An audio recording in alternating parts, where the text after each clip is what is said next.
وعلیکم السلام ورحمۃ اللہ وبرکاتہ۔ اللہ رب العالمین خوش رکھے، خیر و عافیت میں رکھے۔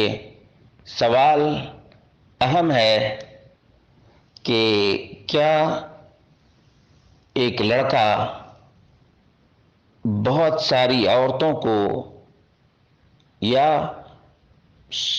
بہت ساری صرف عورتوں ہی کو نماز پڑھا سکتا ہے؟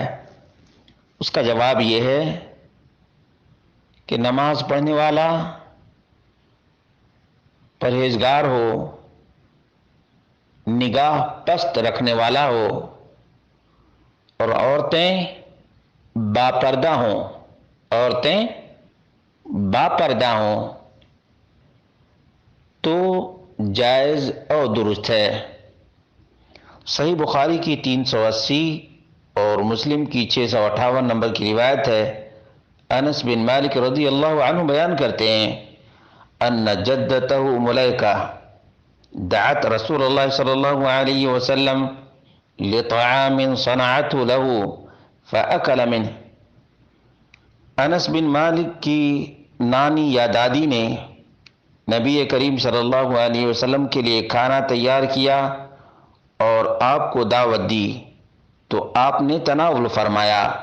ثم قال، پھر آپ صلی اللہ علیہ وسلم نے فرمایا، قوموا، تم سب کے سب کھڑے ہو جاؤ، فلأصلی لکم، تاکہ تم سب کو نماز پڑھاؤں۔ قال انس بن مالک کہتے ہیں فقمت الى حصیر لنا قد اسود من طول ما لبس،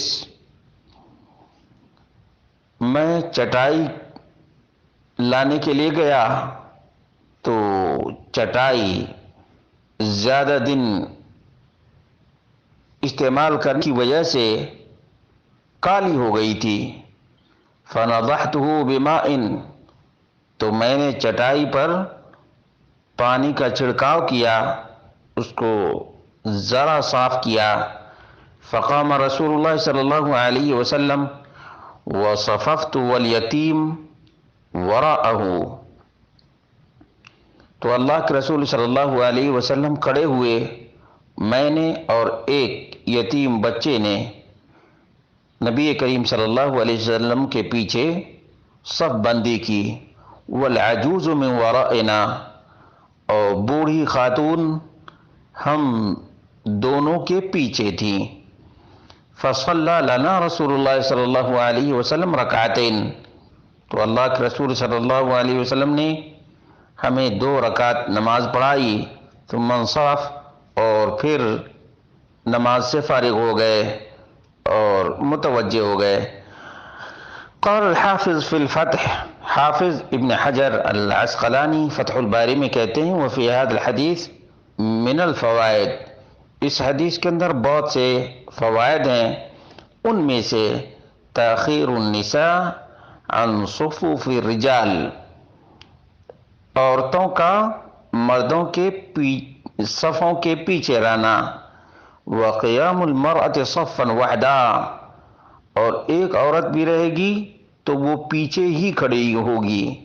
اذا لم يكن معها امرأة غیرها، جب اس کے ساتھ کوئی اور عورت نہیں رہے گی تب بھی اکیلے صف میں کھڑی ہوگی، جبکہ مرد کے لیے ایسا نہیں ہے، مرد کے لیے ایسا ہے کہ اکیلے صف نہیں بنا سکتے۔